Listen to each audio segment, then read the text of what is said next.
We're looking for three main species. So we've got there's two types of pipistrelle bats. There's the sopranos pipistrelle and common pipistrelle. They're the ones that people get around the gardens mostly. And we also get by the river, just over the water there, we get dog Benson's bats. All the bats in this country are feeding on insects. So that's related to kind of like temperature. That's part of the reason why they hibernate as well. So obviously, you know, as it gets colder, there's less insects around, so they hibernate. So you get the pipistrelle bats over by the meadows and often by buildings as well. They'll be using the buildings to kind of roost in, and also kind of trees. You know, where you've got like trees gone over and there's like a little hole in the tree. The bats will be using that to roost and nest in. They'll be feeding, you know, lots of insects and moths around at this time of night. They often come out around sunset. They'll be feeding all night. They come out around March up until about like September, October. So now's a really good time to see them. We've had a nice calm night tonight, so not much wind. So that's an ideal time to find them. And what sort of mammals are you expecting to catch in the mammal traps? The mammals are probably going to be some voles, possibly some wood mice. We do get some shrews sometimes, but you know, we might not catch those. So it's most likely it's going to be some voles, maybe like some bank voles. And what ways would you encourage the public to conserve the environment and maintain wildlife habitats in the park? If they've got any kind of like small garden areas, and it's anything from kind of putting up nesting boxes so they can be for birds and bats, leaving some of the garden a bit untidy as well. So people often think, oh, neat and tidy, but actually wildlife needs a bit of areas that are being left alone.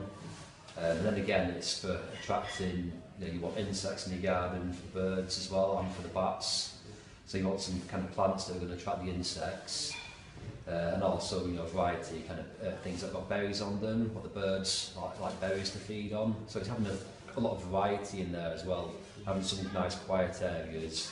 In the winter, you can attract, you know, birds in your garden for, you know, putting out kind of seed and leftover food as well.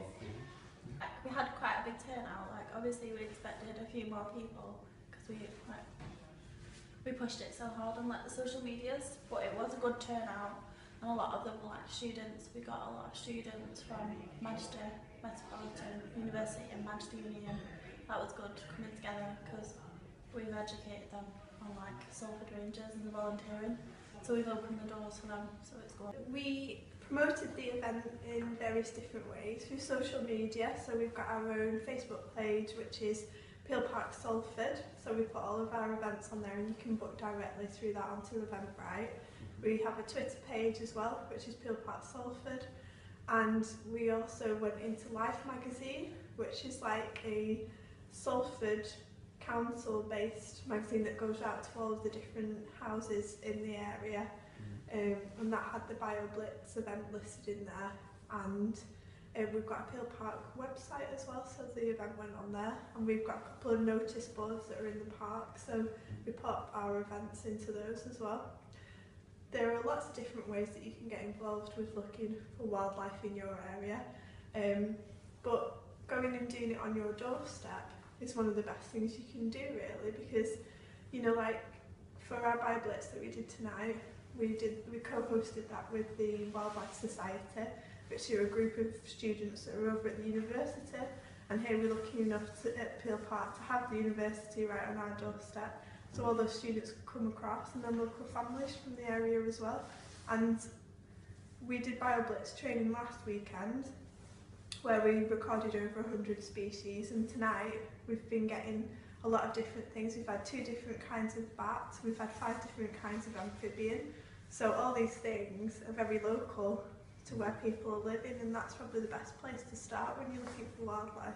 We had 3 different kinds of newts, which were Great Crested Newt, which are protected species. We had palmate newt, smooth newt, toad and frog. We do quite well for bats here. So in the evening you can see pipistrelle bats and Benton bats flying over the water. In the day, if you go down to the river, you can see a lot of our water birds. So we've got Canada geese, we sometimes have a swan that comes here.